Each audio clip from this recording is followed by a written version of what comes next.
आज का हमारा विषय है शंकर के अद्वैत वेदांत का मायावाद। सबसे पहले हम देखेंगे कि जगत को किस प्रकार से मिथ्या माना गया है। उपनिषदों में एक और सृष्टि का वर्णन किया गया है और दूसरी ओर नाना विषयात्मक संसार को मिथ्या कहा गया है। अब प्रश्न यह आता है कि इन दोनों का सामंजस्य किस प्रकार से किया जाए। यदि सृष्टि को सत्य मानते हैं तो फिर नानात्व को कैसे अस्वीकार किया जा सकता है। शंकर इस समस्या का समाधान इस प्रकार करते हैं। उपनिषदों की सामान्य विचारधारा और दृष्टिकोण को देखते हुए सृष्टि की बातें उन्हें अनमेल सी जान पड़ती है। यदि ब्रह्म वस्तुतः निर्गुण और निर्विकार है तो फिर वह सृष्टिकर्ता कैसे हो सकता है। यदि उसका कृतित्व सत्य है तो फिर वह निर्गुण या अविकारी कैसे हो सकता है।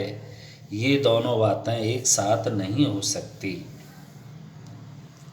फिर शास्त्रों में यह बात कही गई है कि ब्रह्म ज्ञान हो जाने पर नानात्व दूर हो जाता है। यदि सृष्टि को सत्य मान लिया जाए तो यह भी समझ में नहीं आ सकता। यदि जगत सत्य है तो फिर यह तिरोहित कैसे हो सकता है। ब्रह्म ज्ञान का उदय होने पर केवल मिथ्या ज्ञान नष्ट हो सकता है। जो सत्य है सो कैसे नष्ट होगा। यहाँ शंकर को जगत के रहस्य की एक कुंजी मिल जाती है। यदि संसार की तुलना एक स्वप्न या भ्रम से की जाए तो उसकी सृष्टि और पीछे तत्व ज्ञान हो जाने पर उसका तिरोभाव, वे दोनों बातें समझ में आ सकती है। उपनिषदों में भी इसका संकेत पाया जाता है।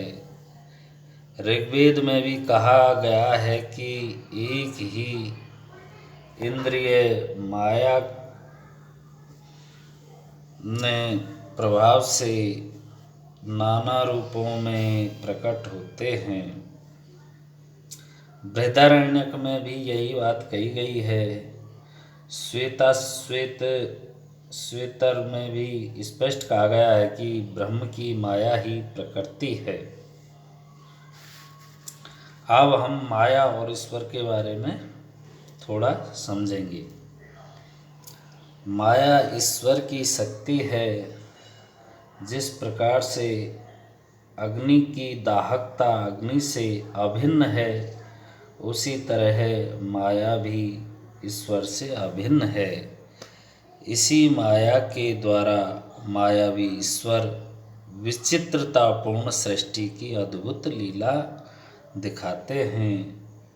इस लीला को अज्ञानी लोग सत्य समझ लेते हैं, परंतु जो तत्वदर्शी है वे इस लीला को समझ जाते हैं और इस माया में संसार में केवल ब्रह्म मात्र उन्हें सत्य दिखाई देता है।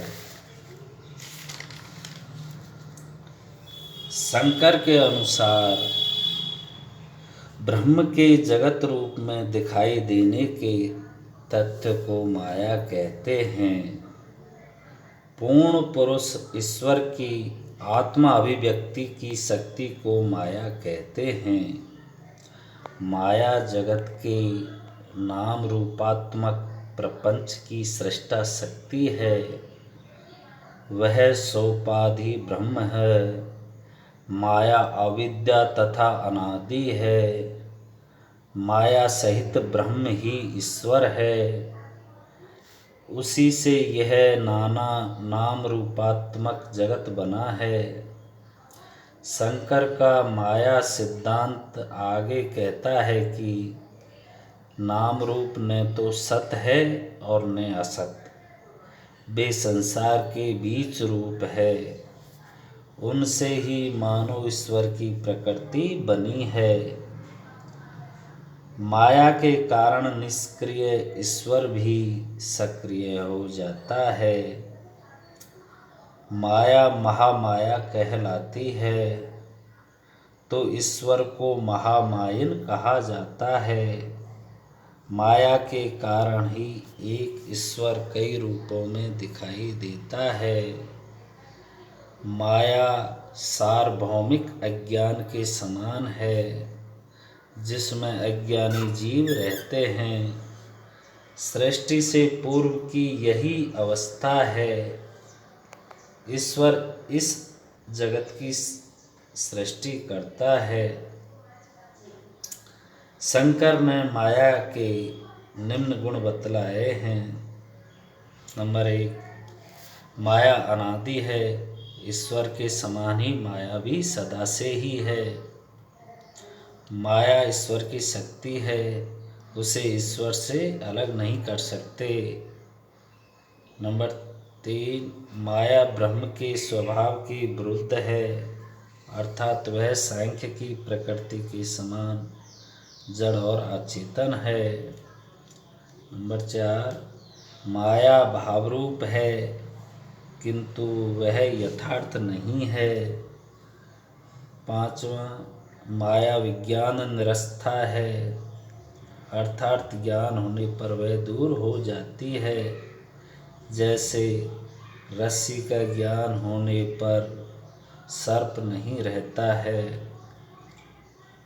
6वां गुण है माया व्यावहारिक सत्य है, सत्य और विवर्त मात्र है।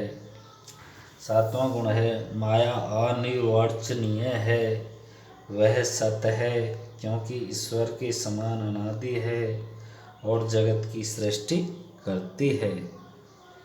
वह असत है क्योंकि ईश्वर से भिन्न उसकी कोई सत्ता नहीं है। 8वां गुण है माया अध्यास रूप है।